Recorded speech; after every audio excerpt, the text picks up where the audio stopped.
আলহামদুলিল্লাহ আজকে আইমানের সাথে ইফতারি করতে পেরে আমাদের সবার আজকে দিনটি অনেক বেশি ভালো কেটেছে। আজকের ভিডিওটি কিন্তু খুবই ইন্টারেস্টিং হতে যাচ্ছে। আপনারা না টেনে সম্পূর্ণ ভিডিওটি দেখবেন, আশা করছি সবার কাছে অনেক ভালো লাগবে। আসসালামু আলাইকুম and hello everyone, welcome back to my new another video and this is me Sharmin Sultana Shimu. আমার প্রিয় ভাই এবং বোনেরা, আপনারা সবাই কেমন আছেন? আপনাদের রমজান মাস কেমন কাটছে? আজকে আমাদের বাসায় এসেছিল আইমান এবং আইমানের আম্মু। তো ওরা বিশেষ কাজে এসেছিল আর আমাদের বাসায় একটু আমাদের সাথে দেখা করে গিয়েছিল। তো অনেকে জানতে চেয়েছেন আইমান আমার কি হয়। আইমান আমার ছোট ভাইয়ের মেয়ে হয়, আর ছোট ভাইয়ের মেয়েকে আমি আদর করে আম্মু বলেই ডাকি। আর আইমানের আম্মু আমার ছোট ভাবি হয়। তো ভাবি আজকে মুড়িটা মাখাবে, কারণ ভাবির হাতে মুড়ি মাখা অনেক বেশি মজা লাগে। ইফতারের আয়োজন সবকিছু রেডি করা হয়েছে আর ভাবি এদিক দিয়ে ইফতারি গুলো ভেঙে নিচ্ছিল। এই দায়িত্বটা আজকে ভাবিকে দেওয়া হয়েছিল, কারণ ভাবি এই দায়িত্বটা অনেক সুন্দর করে পালন করতে পারে। ভাবি অনেক সুন্দর করে মাখাতে পারে। আর এদিক দিয়ে আমার আইমার আম্মুটাও একটু হেল্প করছিল ওর আম্মুকে। আজকে ইফতারিতে ছিল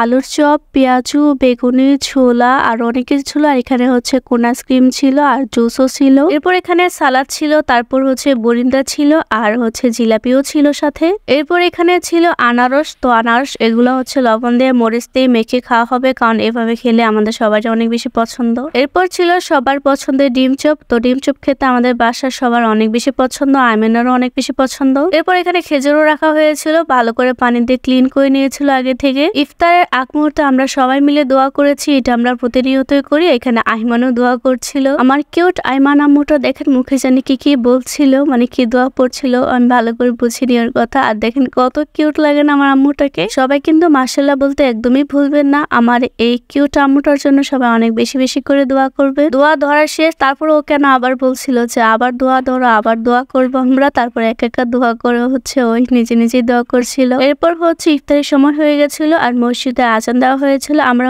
দোয়া পরে সবাই মিলে খেজুর খাচ্ছিলাম ফার্স্টে। খেজুর খাওয়ার পর দেন আমরা এখানে শরবত খাচ্ছিলাম সবাই মিলে। ইফতারের সময় এই শরবতটা খেলে একদম পেট ফুল হয়ে যায়, আর যাই এনে না কোনো কিছু খাওয়ার, এই শরবতটা আমার অনেক বেশি পছন্দের। তারপর এদিক দিয়ে আমি একটু ক্লিপ নিচ্ছিলাম। আমার ভাবি মনে করছে ক্লিপ নেওয়া শেষ, দেন শরবতটা নিয়ে গেছে। এবার আমরা এক কেটে করে শরবত নিচ্ছিলাম। আমাদের বাসায় মেহমান আসলে বিশেষ করে আমার অনেক বেশি ভালো লাগে, মানে সবারই অনেক বেশি ভালো লাগে। কেমন একটা আনন্দ ফিল হয় মেহমান আসলে। আমি শরবত খাওয়ার পরপরই ডিম চপ খাই, কারণ ডিম চপ আমার অনেক পছন্দের একটা খাবার। আমার ছোট ভাবি এখন মুড়ি মাখাবে, কারণ ভাবির হাতের মুড়ি অনেক বেশি মজা, এটা আমি আগেই বলেছি। আর আমি আরো অনেক আগে খেয়েছিলাম। এরপর এটাকে ভালো করে মাখানো আর দেখতেও মাশাআল্লাহ অনেক সুন্দর লাগছে, তাই না? কালারটা অনেক সুন্দর হয়েছে না? শসা কুচি, পেঁয়াজ, কাঁচা মরিচ, ধনিয়া পাতা সবকিছু দিয়ে এভাবে মুড়ি মাখা খেলে কিন্তু বেশ ভালো লাগে, তাই না? ফ্যামিলির সবাই একসাথে ইফতার করলে মনে হয় অন্যরকম একটা আনন্দ লাগে, তাই না? মানে অনেক বেশি ভালো লাগে। আমরা সবাই মিলেমিশে একসাথে ইফতার করেছি, আলহামদুলিল্লাহ এই সময়টি অনেক বেশি ভালো কেটেছে আমাদের। মাখানো শেষ হয়ে গেলে এবার